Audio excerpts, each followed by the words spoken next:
ओम शांति। मुरली तारीख 25/6/2025। मीठे बच्चे, बाप तुम्हें नई दुनिया के लिए राजो सिखला रहे हैं, इसलिए इस पुरानी दुनिया का विनाश भी जरूर होना है। प्रश्न: मनुष्य में कौन सी अच्छी आदत पड़ी हुई है लेकिन उससे भी प्राप्ति नहीं होती? उत्तर: मनुष्य में भगवान को याद करने की जैसी आदत पड़ी हुई है। जब कोई बात होती है तो कह देते हैं, हे भगवान। सामने शिवलिंग आ जाता है लेकिन पहचान यथार्थ न होने के कारण प्राप्ति नहीं होती। फिर कह देते, सुख दुख सब वही देता है। तुम बच्चे अभी ऐसे नहीं कहेंगे। प्रश्न: ओम शांति। बाप जिसको रास्ता कहा जाता है, किसका रास्ता? नई दुनिया का रास्ता। नई दुनिया को कहा जाता है स्वर्ग व सुखधाम। नाम कहते हैं परंतु समझते नहीं। श्री कृष्ण के मंदिर को भी सुखधाम कहते हैं। अब वो तो हो गया छोटा मंदिर। श्री कृष्ण तो विश्व का मालिक था। बेहद के मालिक को जैसे कि हद का मालिक बना देते हैं। श्री कृष्ण के छोटे से मंदिर को सुखधाम कहते हैं। बुद्धि में यह नहीं आता है कि वह तो विश्व का मालिक था, भारत में रहने वाला था। तुमको भी पहले कुछ पता नहीं था। बाप को तो सब कुछ पता है। वह सृष्टि के आदि मध्य अंत को जानते हैं। अभी तुम बच्चे जानते हो। दुनिया में तो यह भी किसको पता नहीं है कि ब्रह्मा विष्णु शंकर कौन है। शिव तो है उस भगवान। अच्छा, फिर प्रजापिता ब्रह्मा कहाँ से आया? है तो मनुष्य ही। प्रजापिता ब्रह्मा तो जरूर यहाँ ही चाहिए ना, जिससे ब्राह्मण पैदा हो। प्रजापिता माना ही मुख से अडाप्ट करने वाला। तुम मुख वंशावली। अब तुम जानते हो कि कैसे ब्रह्मा को बाप ने अपना बनाकर मुख वंशावली बनाया है। इनमें प्रवेश भी किया, फिर कहा कि यह हमारा बच्चा भी है। तुम जानते हो ब्रह्मा नाम कैसे पड़ा, कैसे पैदा हुआ?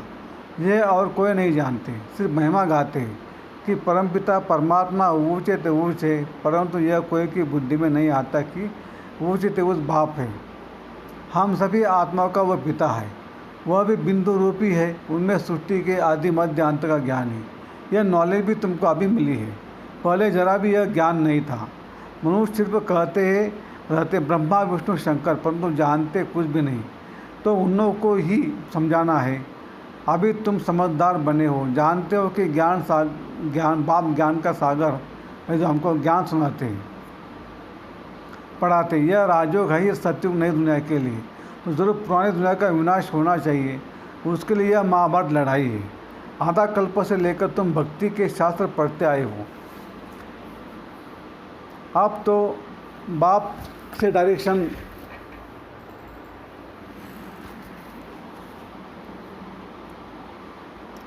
डायरेक्ट सुनते हो। बाप को शास्त्र आदि नहीं बैठ सुनाते। जब तब करना, शास्त्र आदि पढ़ना, यह भक्ति है। फिर धारणा के लिए मुख्य सार: शिव बाबा को अपना वारिस बनाकर सब कुछ एक्सचेंज कर देना है। वारिस बनाकर शरीर निर्वाह भी करना है। ट्रस्टी समझ कर रहना है। पैसे कोई भी पाप कर्म में नहीं लगाने हैं। 2. अंदर खुशी में गुदगुदी होती रहे कि स्वयं ज्ञान का सागर बाबा हमको पढ़ा रहे हैं। पुण्य आत्मा बनने के लिए याद में रहना है। माया के तूफानों से डरना नहीं है।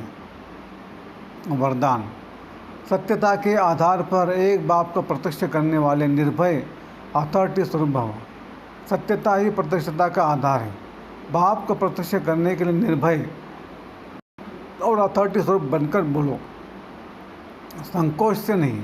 जब अनेक मत वाले सिर्फ एक बात को मान लेंगे कि हम सबका बाप एक है और वही अब कार्य कर रहे हैं, हम सब एक की संतान हैं और यह एक ही यथार्थ है, तो विजय का झंडा लहरा जाएगा। इसी संकल्प से मुक्ति धाम जाएंगे। और फिर जब अपना अपना पार्ट बजाने आएंगे तो पहले ये संस्कार विमर्श होंगे कि गॉड इज़ वन। यही गोल्डन एज की स्मृति है। स्लोगन: सहन करना ही स्वयं के शक्ति रूप को प्रत्यक्ष करना है। अव्यक्त इशारे: आत्मिक स्थिति में रहने का अभ्यास करो, अंतर्मुखी बनो।